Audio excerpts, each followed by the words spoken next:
गुणुपुर पुराणा बसस्टाण्ड निकट एक कपड़ा दुकान में भयावह अग्निकांड घटी लक्षाधिक टंकार पोशाक पोड़ी नष्ट होता सूचना रही।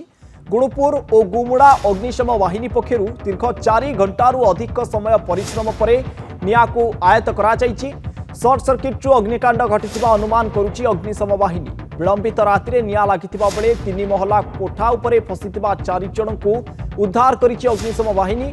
केमिति निआ लागिला ताहार अनुसंधान करुच्ची अग्निशम बाहिनी। गुणुपुर पुराणा बसस्टाण्ड निकट एक कपड़ा दुकान में भयावह अग्निकांड घटी लक्षाधिक टंकार पोशाक पोड़ी नष्ट हो जाइतिबा जहा सूचना रहुछि। फास्ट विजुआल आपण देखिपारुथिबे 3 महला कोठारे निआ लागिथिला एवं कोठाटी संपूर्ण रूपे जली पोड़ी जाइतिबा बेले कपड़ा दुकान में थिबा लक्षाधिक टंकार जिनिस मध्य पोड़ी नष्ट हो जाइछि। एही कोठा उपरे थिबा 4 जन व्यक्ति को मध्य अग्निशम बाहिनी सफलतार सहित रेस्क्यू करने को सक्षम होइछि, किंतु जिनिस पत्र गुड़िक समस्त पोड़ी जली नष्ट हो जाइछि। गुणुपुर गुमुड़ा अग्निशम बाहिनी दीर्घ 4 घंटारू अधिक समय परिश्रम पर निआ को आयत्त करथिले। तेबे सर्ट सर्किट्रु अग्निकांड घटिथिबा अनुमान करुछि अग्निशम बाहिनी। हमको 12:50 रे 112 माध्यम एक अग्निकांड खबर आसिला जे आयपा ड्रेस दुकान में निआ लगी। आम सांगे सांगे आम टीम सह जाई पहुंचलु, देखिलु ड्रेस दुकान में निआ हुतु हुतु जलुची एवं से पाखे इलेक्ट्रिक करेन्ट इलेक्ट्रिक तार भी निआ लगी।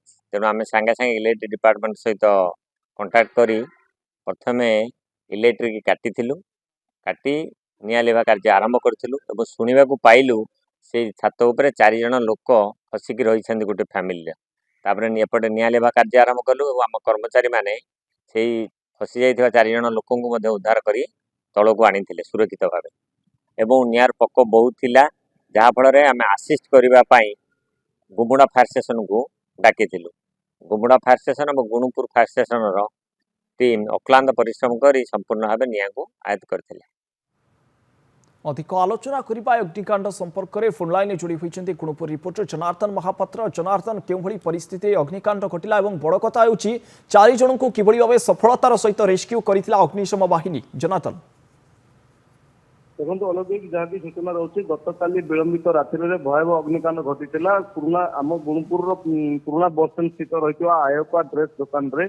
तो से ड्रेस दुकान 3 महला कोठा रही जेहेतु से 3 महला कोठार द्वितीय महला तृतीय महला जेहेतु अग्निकांड घटी तृतीय महलार पशि रही 4 जन रही सूचना रही। तो अग्निशम बाहिनी सुरक्षित भाव उद्धार करते अग्नि जो मात्रा बढ़ी चली देखिए लोक गोटे भयानक परिस्थिति थिला। तो यही भयानक भयावह अग्निकांड सुरक्षित उद्धार कर सफल होते। अन्यपटे अग्निशम बाहिनी गुणुपुर और गुमुड़ा उभय मिलित अग्नि को निआ को आयत्त करते।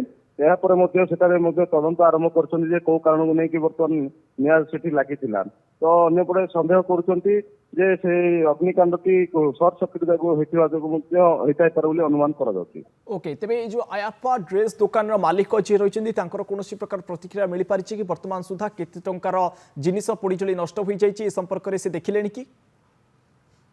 हाँ देखो, जेहेतु सी प्रत्येक दिन जमी दैनंदिन मार्केट रे दुकान खोलती से दुकान खोली काली दुकान खोलिक से घर को फेरी किंतु जेहेतु सेठार अग्निकांड क्यों कारण को लेकिन तो स्पष्ट होनी तार तदंत पर अग्निशम बाहिनी तदंत पर स्पष्ट हम किंतु जेहेतु सन्देह कर कौन भी विद्युत सर्ट सर्किट द्वारा सेठार सन्देह कर लक्षाधिक टंकार जेहेतु ड्रेस पत्र पड़ जाए।